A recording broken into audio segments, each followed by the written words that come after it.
Hello everyone, and welcome to the 0.5.4 update video for Dawn of War 2 Eternal. I'm going to go over some of the changes that we've been working on for a while now.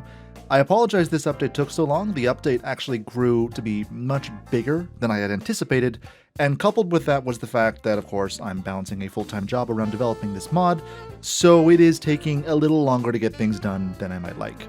That being said, in the background we are working full steam ahead on new factions, but this one does not contain that. This is purely just your average patch update, just with a few more things than you might have expected. You also might have guessed this by the fact that the mod update is pretty big. I do apologize that the update is just about 100 megabytes smaller than a full reinstall. That is because we had to touch so many different things in the mod that a lot of the different files just have to be updated is all, and it results in a very, very large update, even though there might not be as much changed as you might expect given that size. Anyway, I'll go over some of the major things, and if you'd like to see all the changes, I do have a PDF file that will be included with every download of Eternal. I'm changing to a PDF. We used to do just a raw text file, but I think PDF is more appropriate. And I will also have that same PDF file downloadable in the description below. The first and perhaps most important change is to the paint. We have added the vast majority of the Games Workshop Citadel paint colors to the game. Not all of them, there are some exceptions. We did not add any shades, we did not add any technicals, and that's just because they're really difficult, if even possible at all, to recreate within Dawn of War 2, so those ones have been left out. Now, this is not a no-compromise edition. There have been some problems, of course. Go figure, which is that Dawn of War 2 only supports up to 256 colors in the Army Painter, and adding all these other colors, well, that's a total of 245 additions. So, most of the vanilla colors are gone. You will see that anything that uses vanilla colors will still work just fine because we've relinked them to the new ones. This includes any custom armies you already made. But if you make new armies in Eternal, and then you go to a different mod or you go to vanilla, you will delete any custom armies that you have created should you, overwrite the file by saving additional armies at that point. Now, if you want to prevent this from happening, you're going to have to go and back up your player config file. So you want to go to Documents, My Games, Dawn of War 2 Retribution, Settings, and you want to back up the playercfg.lua file, which is basically, we refer to that as the player config file. If that file is backed up, then you can go to a different mod or you can go to vanilla, you can do whatever you want, and then you just restore the file back whenever you return to Eternal, and everything will be right as you left it. You'll have all your custom armies again. We reworked all the hotkeys as well. Previously, before this update, all the hotkeys were kind of all over the place. Some things had there were a lot of overlapping hotkeys to major things, and there were also a lot of missing hotkeys, so you had a lot of abilities or upgrades that just didn't have anything linked to them. That's not the case anymore. Everything has been linked to a new grid style system. It's very similar to the vanilla grid hotkeys, but it is a little bit different. It has been modified a little bit for Eternal. Now, there might still be a couple of overlaps here and there, and if you see them, please report them because those are unintentional, and I tried to remove as many as I could, but I cannot guarantee they were all removed. So, again, if you see an overlap, let me know, and I will fix it. We've also re-added the Dark Angels DLC skin. Of course, I do want to re-add all the DLC skins in time, but for right now, just the Dark Angels DLC has been re-added. We did change a few things, of course, make it look a bit better for Eternal. This is one of the primary reasons why Eternal didn't have the DLC skins before, is just because a lot of things have been changed. We want to make sure they're working correctly and that they're, correctly going across the entire faction as necessary. But you will see Dark Angels now working just as they did before. Select the Dark Angels DLC from the Army Painter menu or when you're going into a game, and you will get them. Moving on to some of the other changes we've done, of course, there's 2 new maps. I always try to add new maps, but, they're not necessarily new as before. They're just reworked versions of maps we got from open availability map packs. The maps of Warpack, specifically, if you ever played those. These are the 4-player maps, Sunrise City and Sigma 5. Sunrise City was named something else originally. I just renamed it to Sunrise City. I'm forgetting what the original name was right now. I apologize. And we've also edited the Casterlucian map to be a little bit darker and a little more thematic. The water also is no longer as overly bright. That was due to an error in the water map, so that's been fixed. Moving on to the user interface, we've added a couple things. So the credits now have new music and they show Eternal specific names at the top. And we've also kind of reworked the descriptors of units. So units are going to show a lot more detail in like that brief overview when you select them, where it used to say something like heavy ranged infantry. It'll now say like core. It'll say like detector if it's a detection unit, stuff like that. So you'll get an easier idea of what you're looking at, both from an enemy standpoint and your own when you initially click on a unit. It should be a lot easier to remember what is what. I've also made it so that the primary technology upgrades for all factions are a bit more descriptive. I've never been a huge fan of having descriptions that are like adds 10% this, adds 15% that, but I understand why some people did want that, and so for that reason, they will now display that. When you do like a damage upgrade, a global damage upgrade, or a global health upgrade, it's going to show exactly how much that does in percentage, so you'll have an idea of exactly what it's doing. Going back to the army painter real quick, we have re-added the second paint pattern for the Space Marines. That is the half and half, where one side displays one color and one displays the other. This means a couple of the armies will now look a lot nicer, those specifically being the Angels of Redemption and the Angels Sanguine, as those two armies did both use the half-half pattern, but were looking pretty incorrect given that they only had one paint color. The army painter itself is also brighter and more neutral, so you'll have a much easier time knowing what your army is going to look like in-game. You're not going to be guessing against like this heavy dark blue tint that they had before, where, you know, even like a white and a gray would look almost identical. Moving into balance, there's been a lot of changes. I'm going to start with infiltration units.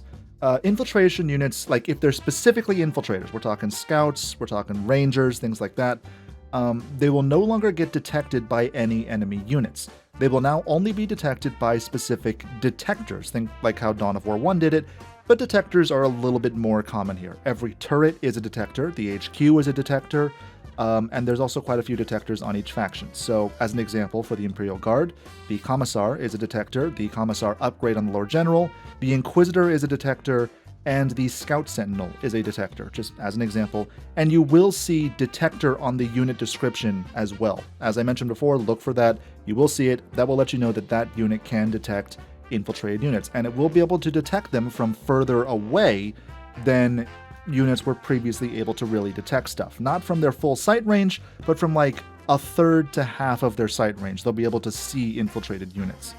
Infiltrated units will also reconceal much faster. It'll only take 2 seconds for them to reconceal on detection, rather than taking a full 6. And you can also now infiltrate units by using smoke grenades. This was something that I thought might be interesting to try. Of course, units that are infiltrated, even if they've been detected, don't fire automatically, so that does mean they'll stop firing the second you use a smoke grenade. We'll see what happens with this. If it doesn't work very well, we'll remove it, but I just want to see, you know. So for now, smoke grenades now infiltrate units for 15 seconds that enter the area of the grenade. We've reworked the economy a little bit, the big thing here being that Tier 2 and Tier 3 are a little more expensive, and the Tier 3.5 upgrade, which, you know, Heavy Armor Deployment, Full Scale War, Wrath of Vol, has actually had its cost lowered down to a universal 200 requisition, 200 power to make it much easier to get, since it's not a full tech upgrade. The immediate resource buff that you get from like activating requisition nodes or base power generators, that's now down from 50 to 25, and you will also get an immediate 25 power bonus when you activate a power node. So not just from the base power gens, but from those nodes as well. Though not from the generators around the node, just from the actual node. Transport units have had their capacity raised from 2 to 3 squads each. I know this was something people wanted, and I went ahead and did it.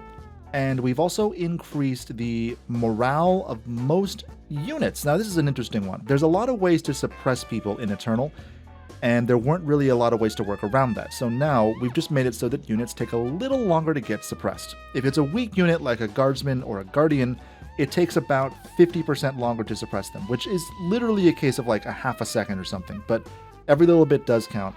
And very, very resistant units like Seer Council and such could take as much as like 300 or 400% longer to suppress. Now, Space Marines actually already sort of did this. I had already kind of balanced them around this, so you won't see much difference in the Space Marines.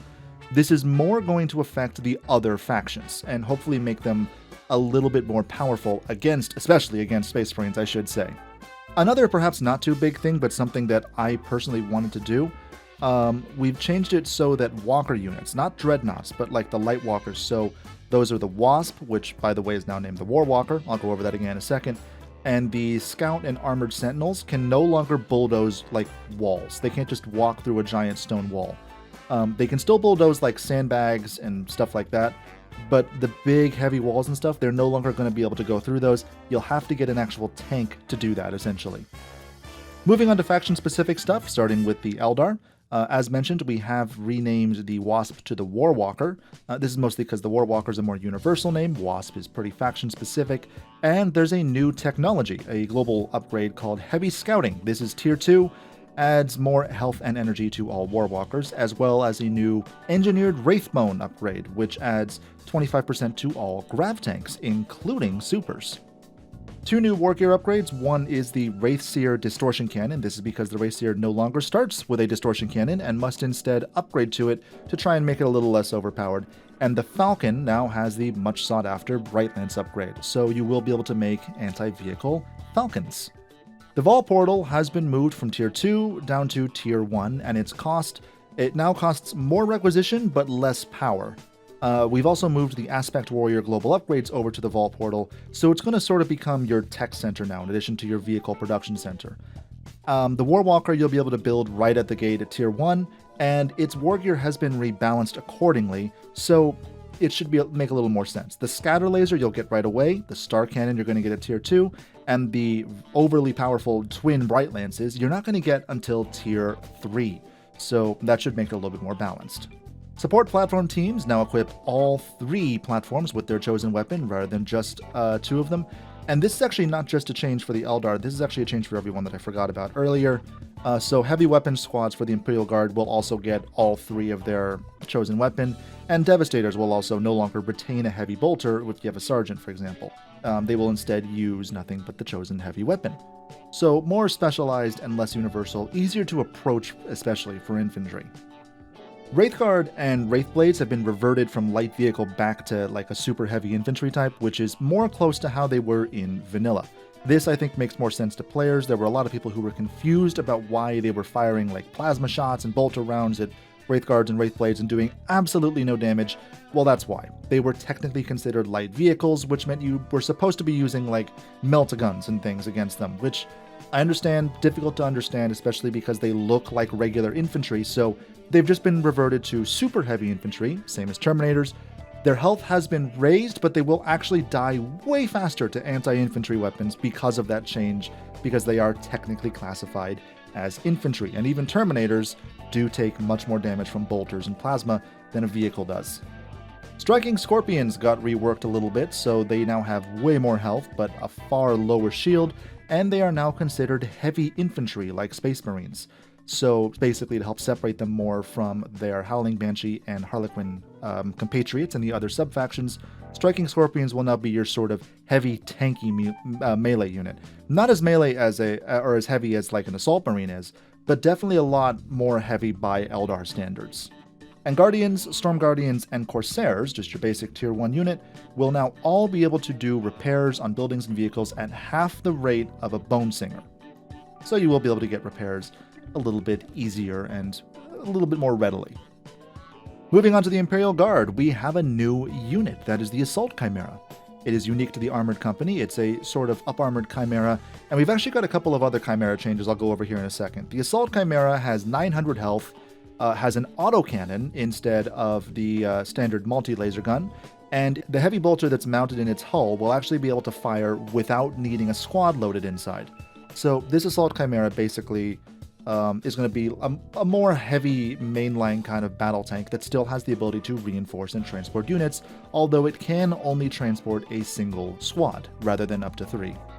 This does, of course, replace the Chimera on the Armored Company, but I think it adds that much needed, little midline tank that they kind of were missing, I feel like. Other Chimera changes, the Chimera itself has had its health raised from 500 to 750. This is purely because there were a lot of people that were upset about the fact that a Chimera would die instantly to, say, a Melt-A-Bomb or something. That will no longer be the case. It can now tank a Melt-A-Bomb and at least a little more damage beyond it. And the Command Chimera has been made a bit more versatile now because it now can also get that autocannon upgrade, the same one that the Assault Chimera uses. and it can switch back and forth between the autocannon and the multi-laser freely once it has been purchased. And it gets additional armor plating, just like the regular Chimera does as well. In addition to this, the Command Chimera's health was raised up to 1200 by default, so it will fall over much more slowly. The Leman Russ has been dropped from tier 3.5 down to tier 3, so you will be able to get those out earlier in the battle, although their weapon upgrades are still locked behind full-scale war. I was just not happy with how long it took to get Leman Russes out personally, and so you should see them now at least a little bit earlier, even if they're not going to be as versatile early on. We're also making more use of autoguns. So autoguns were previously a thing that only Chaos Cultists used in vanilla, and they were also used by the Penal Legion here in Eternal. But now they're going to be used a bit more readily. So the Penal Legion still has their autoguns. The Heavy Weapon Squad's secondary members now use autoguns in a trained fashion, so rather than having the giant spread of the Penal Legion, they'll be able to fire with some decent accuracy, which means their autoguns will actually do a little more damage, especially against heavier troops, than lasguns would have. And the Special Weapons Squad also gets autoguns by default with bayonets, so they'll still have their increased melee damage they did from the bayonet lasguns, but they will have the autoguns, which makes them a little bit more powerful before you give them weapon upgrades. As with the Eldar also, with their Guardians, Guardsmen and Stormtroopers will now be able to perform basic repairs at half the rate of an Engineer squad. And you will also find that Guardsmen who have been equipped with bayonets can now use a bayonet charge ability. So it's no longer just a useless upgrade, this ability actually doubles their melee damage and increases their speed for, I think it was 10 or 15 seconds, whatever it was. It's not like a Commissar thing where they can't retreat. They will still be able to retreat after using this ability. It's just to help make those bayonets more useful. Moving on to the Space Marines, we've altered one unit, that is the Land Raider Redeemer. It has become the Land Raider Crusader, which I think is a more, standard unit that you might expect to see. This means that the Flamestorm cannons are now Hurricane Bolters, and the top-mounted Multi-Melta is now a Storm Bolter. Now, before you go crying, those weapons are still here. They're upgrades for the Crusader rather than the default weapons. And because they're upgrades, and you have to get them after getting the Crusader, I've actually made the Flamestorm cannons quite a bit more powerful to try and compensate for the fact that you do have to research them. I'm hoping I made them powerful enough. I might actually have to nerf the Hurricane Bolters a little, but let me know what happens and what you think, and we'll go from there. We've also added the ability to add that same Storm Bolter that's on top of the Crusader via an upgrade to the regular Land Raider if you want to slightly increase its standard anti-infantry damage. The Ironclad Dreadnought now has the Hurricane Bolter as well, so if you want to give the Ironclad a little bit of ranged firepower, there you go, you've got your anti-infantry there, and the Ironclad also now has a Melta-Gun by default, rather than a Storm Bolter underneath one of its power claws, so it will be a little more effective against vehicles as well. And the Hellfire Dreadnought, you can now have your anti-vehicle Hellfire, because you can now equip it with a twin-linked las cannon to replace the standard assault cannon. As I mentioned very briefly earlier, Devastator Sergeants no longer keep their heavy bolter on all weapon loadouts. Instead, whatever the weapon is that you've chosen, the Sergeant will bring an additional one. So, without a Sergeant, you would get, say, 2 missile launchers, 3 grenade launchers, 2 plasma cannons, 2 las cannons. You will now add 1 when you have a Sergeant equipped. And his default weapon is, of course, the heavy bolter. But for technical reasons, because we've done this, we did have to remove the Apothecary. So, only from the Devastators. The Devastator has lost their Apothecary. This is just really more of a reason for us to bring in a more proper, real support unit, like a Chaplain or something like that. So, I'm going to come up with something, and we will definitely try to add that. There's quite a few other changes, some minor, some not so minor. I'm not going to go over all of them. Like I mentioned, that's pretty much everything that I think matters for this update. So, if you'd like to see, of course, as I mentioned, PDF files in the description below, and it will also be included both with the update and any full installs of 0.5.4 of Eternal, and the changelog does also include all previous versions as well in its list. I again apologize this update took so long to create, again, time stuff, as well as just the fact that it kept on growing. No matter how much I thought it was done, there was always more to add. So, with that being said, I hope you all enjoy it. We are, like I mentioned, working on new factions in the background, and I will give you an update on those as soon as we have something to say. Outside of that, look forward to either a 0.5.5 if there are more things we wish to add to the current one, and if not, then we will return with 0.6 featuring a new faction when that one is ready. I hope to see you all on the battlefield, Commanders, and I will see you all in the next video. Stay toasty, everyone!